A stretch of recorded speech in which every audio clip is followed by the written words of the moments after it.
Hello, welcome to News Now on TV360. I am Fidelia Aguncha.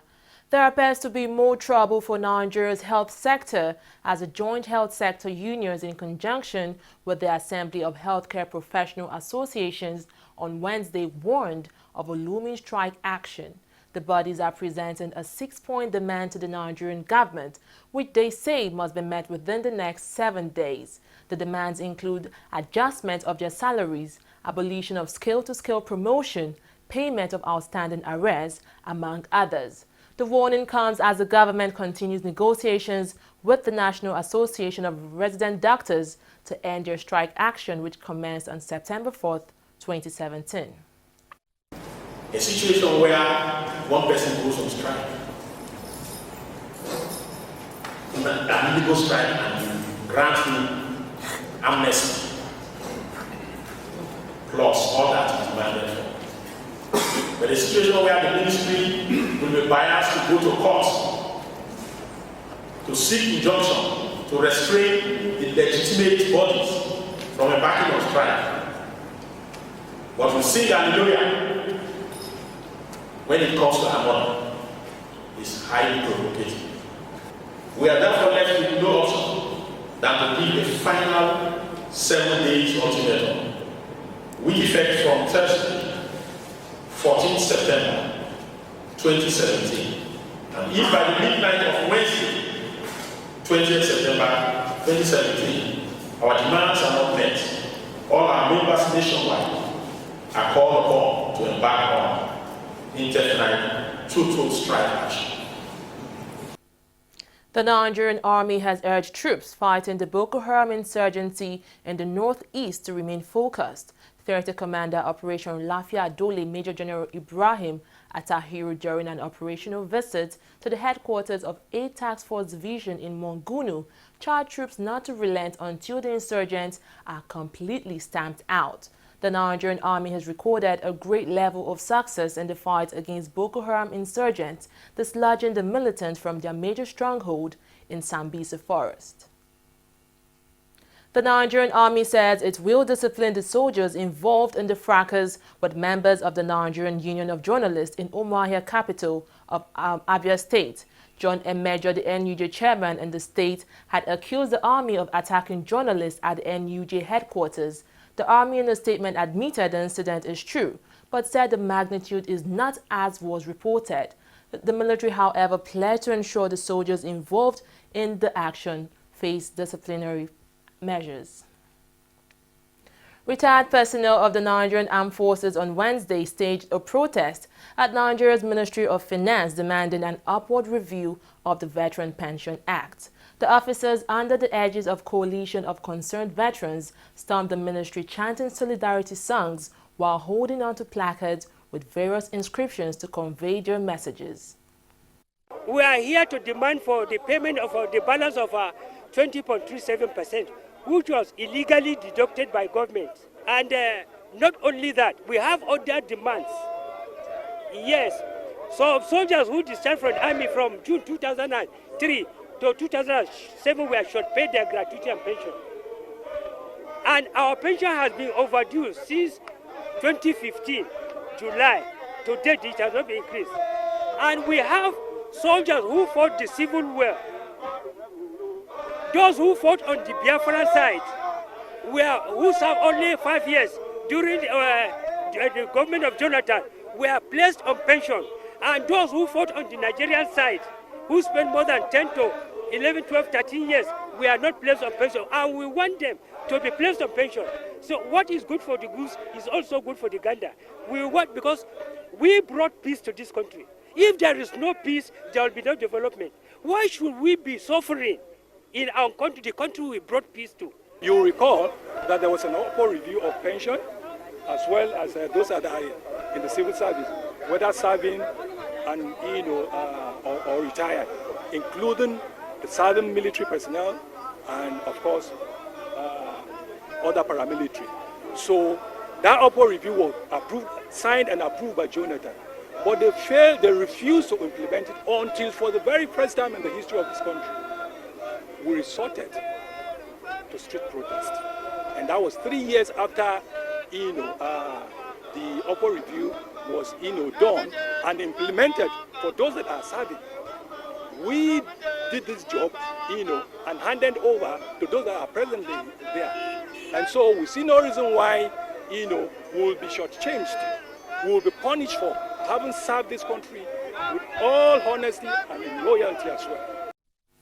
Human rights activists and civil society groups of Nigeria has called on the Lagos State Police Command to protect the sanctity of lives and the fundamental human rights of Nigerians as enshrined in the Constitution. The body gave the advice during a courtesy visit to the new Commissioner of Police in Lagos State, Imohimi Edgar. It is so easy to say that the police are the most closest to the neighborhood, closest to the people by virtues of the kind of the duty that they give to them. But as close as they are as python as, what you can think of in actions, in attitude. The commissioner, sir, I remember the last time we had meeting in your office when we were talking about the issues of anti-kidnapping and anti-courtism misdemeanor of your men that the panel was set up on. You said that it is only the vocals, the vocals that has issue with the police. And I reiterate then, and I'm going to say it again, that it has never been us. Because like I said to you, sir, that very day, I cannot be to any police, and I repeat, no policeman can harass me or force me to pay. I have been going to the police station to bail my client many and severally. I have never paid a dime for bail. Not me. But I can. He can. Every other one can, either by the tenet of the law or by the spirit of Aluta. But there are the people that you overlook, you think that they love police. They are the ones that they have been terrorizing. And if you think that it is love that they have, no, it is not love. It is fear of the cloth and the barrel of the gun. In response, the police commissioner said he is taking seriously the issue of human rights abuse among men and officers under his command. I have held extensive lectures with my men, and I have said under my watch, under my own watch, the era of slap on the wrist for any policeman that infringes on the rights of any Lagosian is over. I have said it that henceforth we must be accountable to the people that we serve. Edgar also stated that about 8 policemen had already been detained for accepting bribes and extortion. I will do everything possible to partner with every group that is ready to partner with me. Building partnership will not be easy for me. The reason is that you can't build partnership with people who don't have your trust and your confidence. For you to build partnership, you have to also, first of all, build trust and confidence. How do you build trust and confidence? It's difficult. Difficult for many of the reasons that he has mentioned.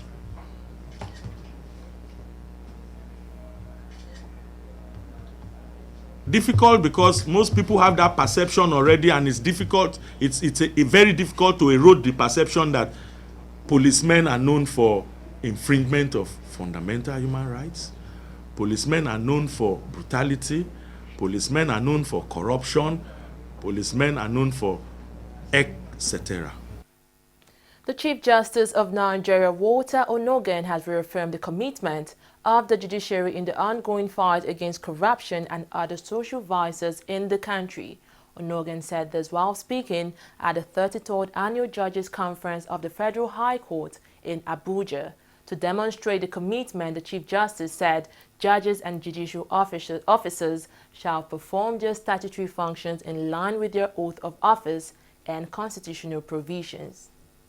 The Federal High Court undoubtedly is one of the most strategic and significant arm of the judiciary, and should be empowered with the required human capacity to discharge its constitutional duties.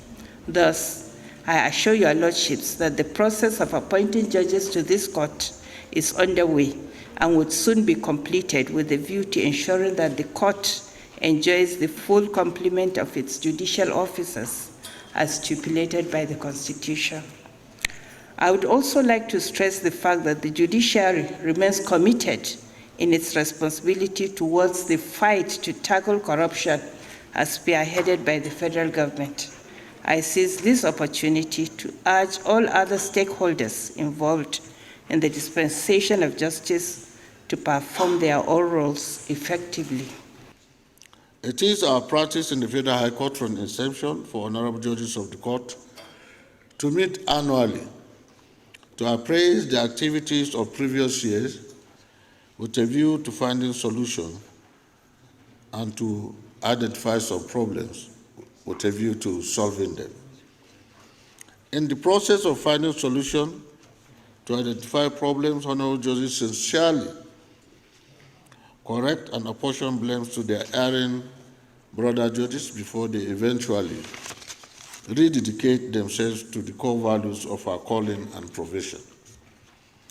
This year has been the tonic and tool with which we enter into the new legal year with more determination and vigor.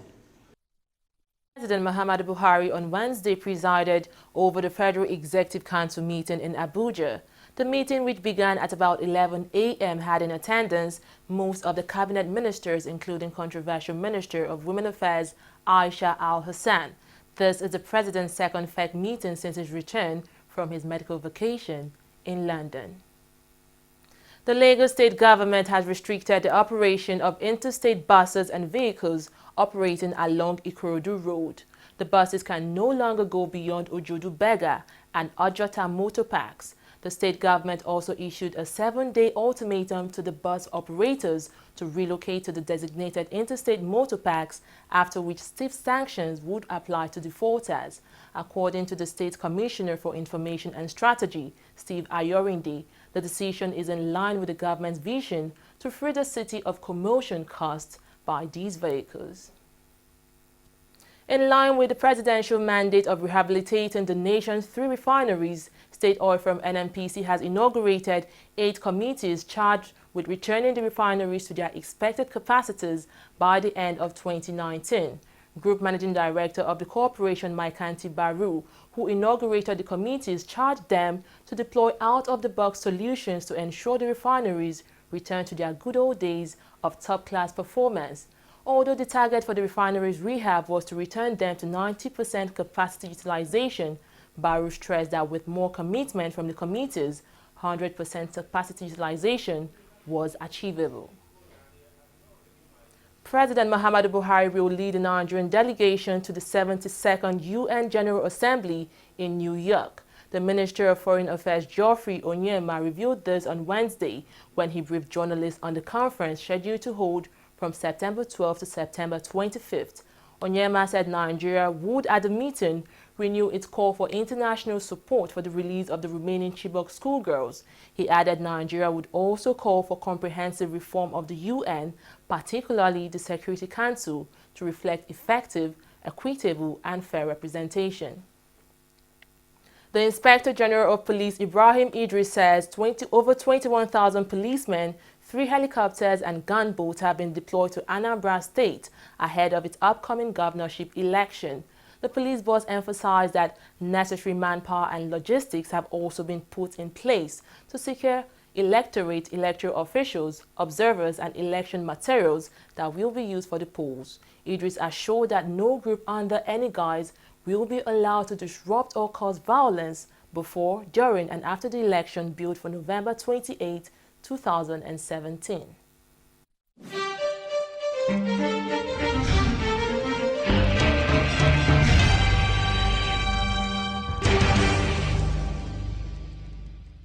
Corruption not in my country. Hello, Alahaji. Right now I'm in Abuja. No.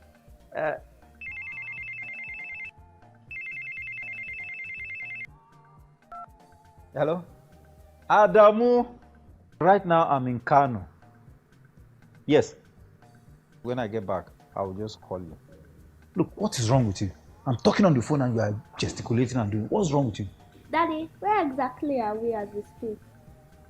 Are you alright? This is Lagos. Well, you just lied to someone that we're in Abuja. Keep quiet. Who told you you can tell an elderly person is lying? Daddy, you just lied. And by lying, you're raising corrupt children for the future of Nigeria. That is corruption, not in my country. Corruption not in my country.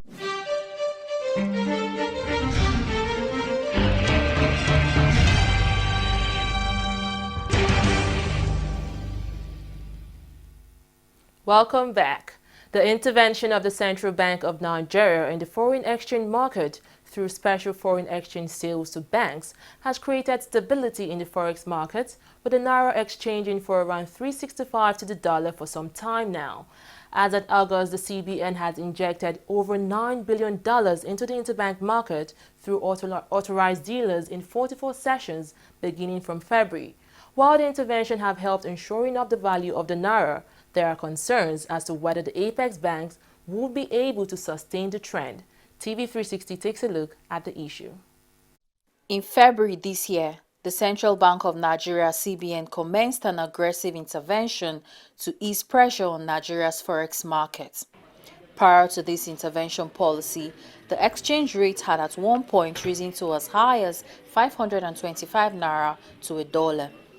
Experts say the move by the Apex Bank is laudable as it has impacted positively on the market, narrowing the gap between official and black market rates. I think the continued intervention of the CBN in the FX market is, a step in the right direction, considering that it has helped the, recovery to some extent of the manufacturing sector, and also particularly small and medium enterprises in Nigeria. And that speaks largely to their increased ability to source US dollars for the importation of raw materials, to support their businesses. The central bank has caught up with the act with all other markets in the world, and is actually practicing what you can call, even though segmented, a floating exchange rate. So effectively, we have allowed the exchange rate find something near a fair value, right? So you have about 5 or 6 multiple exchange rates, but most of them converging towards a concentric point. Even though intervention in the foreign exchange business is a welcome development, some still argue it's a temporary relief and that in the long term, the country must look to other sources to generate forex. We could see stability in the short term. It could be stable for the next 6 months, and then the stability is largely dependent. If we're now talking the medium to long term, it is largely dependent on a number of factors, which include oil prices, crude oil in this case, and also factors such as our crude oil production in this country. So as we speak, all those 2 factors are positive and should, result in sustained stability in the FX market.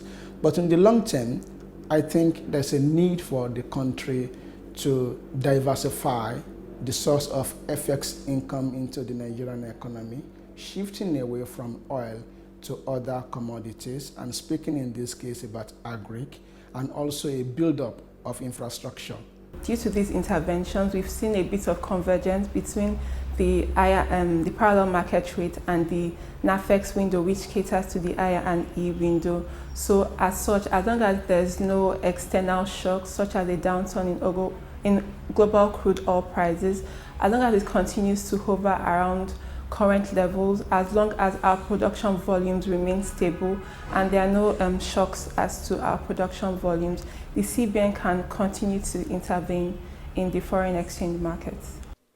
Nigeria's foreign reserve is going up, hitting $31.22 billion at the moment, but analysts say prolonged forex intervention by CBN could eventually erode the reserves. Our FX reserves is stable as we speak, and so it could weaken the FX reserves if we see sustained intervention by the CBN beyond the next 6 months to 1 year. But there's a positive factor for consideration, which is what the government is doing in terms of debt. So the government is looking to bring in like a $3 billion US dollars in terms of debt to finance or to repay Naira treasury bills, which are currently on the high side from a yield standpoint. So the $3 billion, for instance, and further inflows from possibly the World Bank and probably the IMF at some point should support in our FX reserves. Because you have seen a gradual adjustment in the exchange rate, demand for foreign exchange has actually declined to what we can call a natural state. Therefore, the amount of reserve depletion which you normally used to have when the exchange rate was subsidized is not as rapid as it used to be. But let me make one point very clear. All of these things have only been possible not because of how the exchange rate has been managed, because the oil production has been consistent. Nigeria is so far doing great with its reserves at the current level, but experts have stressed the need for diversification of the economy and increased patronage of goods and services made in Nigeria in order to stimulate economic activities and save Forex on imports. Ngozi Okoye, TV360, Lagos. Oil prices rose on Wednesday after the International Energy Agency said a global surplus of crude was starting to shrink due to robust global demand and an output drop from OPEC and other producers. Brent crude was up 47 cents at $54.74 a barrel, while US crude was up 47 cents as well to trade at $48.70 a barrel. The U.S. Energy Information Administration revised its 2017 and 2018 U.S. oil output forecast lower to reflect, in part, the effects of Hurricane Harvey. The U.S. says it has killed 6 members of militant Islamist group Al-Shabaab following 3 airstrikes in southern Somalia. According to the U.S. Africa Command, the operation was carried out under new powers given to U.S. forces by President Trump, allowing for lethal action against the al-Qaeda affiliates. Trump designated some areas of Somalia as active war zones, meaning the U.S. forces required less high-level veterans to carry out strikes against the militants. At least 2 people have died following protests in Ethiopia. More than 600 have been displaced during the clashes on Tuesday in the eastern part of the country. Demonstrators accused a police unit of carrying out killings and human rights abuses against the Oromo people. The conflict has been raging for months but escalated this week in violent confrontations. Moving on to sports now, the under-20 women national team Falconets have arrived in Benin City ahead of Saturday's 2018 FIFA Under-20 Women's World Cup qualifying match against their counterparts from Tanzania. The first leg of the tie will be held in Nigeria on September 16, 2017, while the second leg holds in Tanzania a fortnight later. The winner of the tie will face either Morocco or Senegal in the second round of qualifiers. Manchester United Paul Pogba could be out of action for about 6 weeks after suffering a suspected hamstring injury.